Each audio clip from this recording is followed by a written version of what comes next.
Alright, mateys, well, as you can see, I have the solar panels installed, and solar is becoming very, very popular, especially with sailboaters. I mean, there's so many electronics that we use. My main purpose was that while I'm out sailing and I have the autopilot on, which I use a lot because I solo sail, that sucks up a lot of battery power. And every couple hours I wind up having to start the engine to make sure the battery will start. But you know, you've got the VHF, you got the autopilot, wind instruments. I don't have one, but most of you guys do. Chart plotters, AIS, refrigeration, and the list just goes on and on and on of the demands that are put on your battery power. So solar, to me, was a pretty good solution, I think. So I started doing research on the internet, and it led me to Renergie. They seem to be one of the most popular brands out there for RVing and are becoming very popular with sailboaters. So I called Renergie, spoke with them, told them kind of what I needed. I have a little worksheet that I use, and the system that they recommended is this 400 watt solar panel system and a controller. Now eventually I want to add more solar, so I got a bigger controller than I actually needed for just a 400 watt. And Renergie sent me this system to install, use, and review.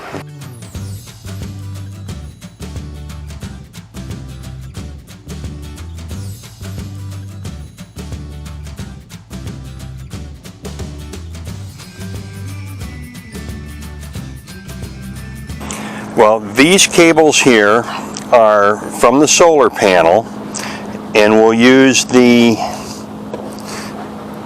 Y connector or branch connectors to connect them, and then here's a fuse that will go on the positive side of the wires.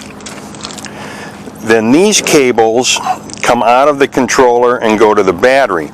One positive, one negative. Now I'm going to wrap a little bit of red tape around one of them so I don't get them confused.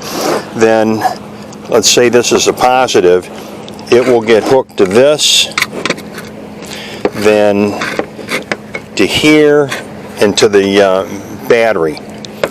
I also got the Renergie Bluetooth module, which will plug into the controller so I can see from my phone when I download their app what's going on with the batteries and the charger.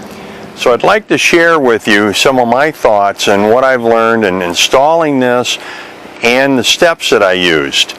Now, just a couple of things up front.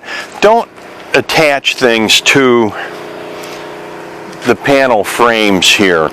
You know, that's what the solar arch is for. Attach things to that, not to the solar panel frames themselves. When you get ready to hook things up, you hook up the batteries to the controller and then the solar panels to the controller. That's very, very important. The other thing that I did is I took all of the cables, and all the positive cables, I put red tape on each end of it, so for both the solar panels and the battery. That way it just made it visually more clear and easy when I went to hook everything up. Also, when you're running your cables from the solar panels to the controller, if you plug into the controller to the solar panels, you've got hot wires here, so don't let the bare wires touch. What I did is I trimmed the wires, I wrapped them in red tape and black tape.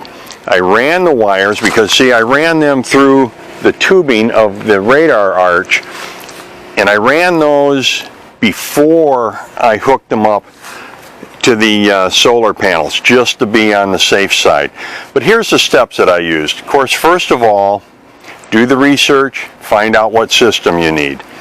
Then I built a solar panel arch. Now you could use davits, you could put them on your Dodger, you could do a lot of different things. I preferred to build the arch because off of that I'm going to do a number of other things too.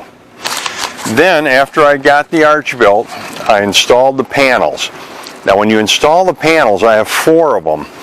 I put the controller boxes close to each other so that the lead wires would be long enough to connect. If I ran them 1, 2, 3, 4, this wire on the end may not be long enough to connect all the way over, but by putting them in a cluster around each other, I had plenty of room. Then I knew where I was going to run everything. I drilled all of my holes ahead of time.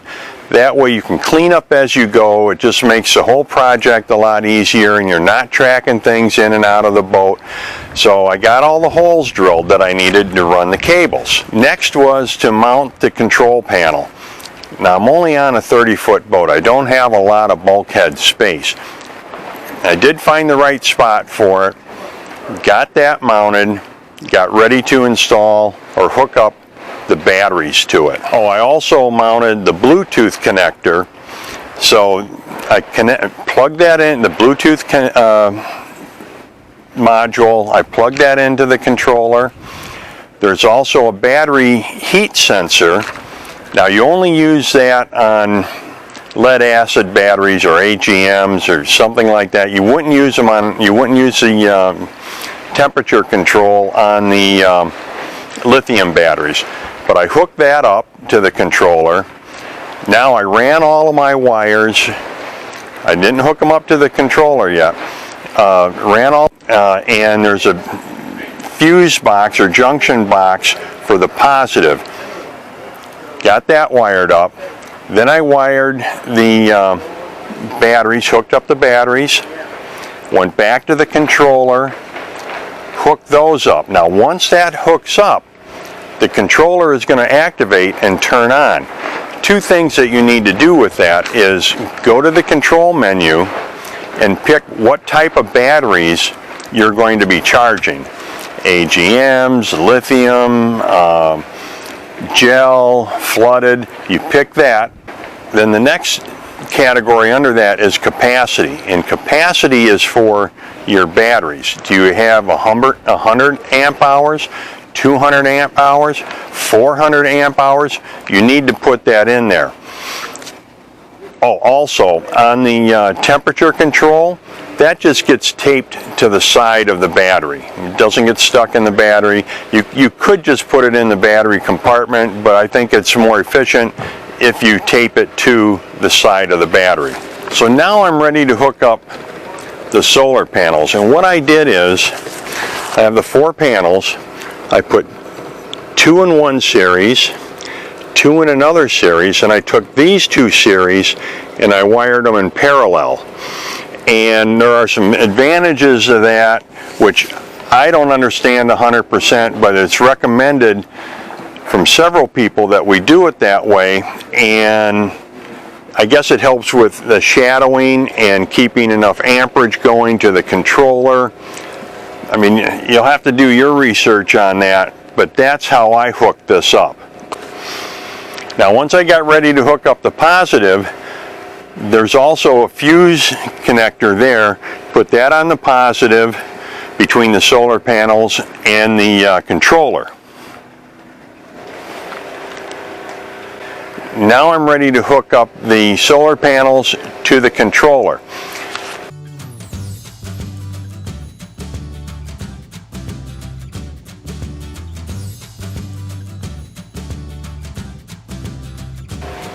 Went to my app store, downloaded the renergie Bluetooth app, and then that way you can monitor what your batteries are doing and the solar panels are doing without having to go to the control panel. And then you can go up and down on the control panel too. But the Bluetooth on the phone is really convenient. Then of course the final step was to wire tie everything, kind of clean it up a little bit. And now let's just see how everything works. Stay tuned, guys. And until next time, happy and safe boating to you, your family, and friends.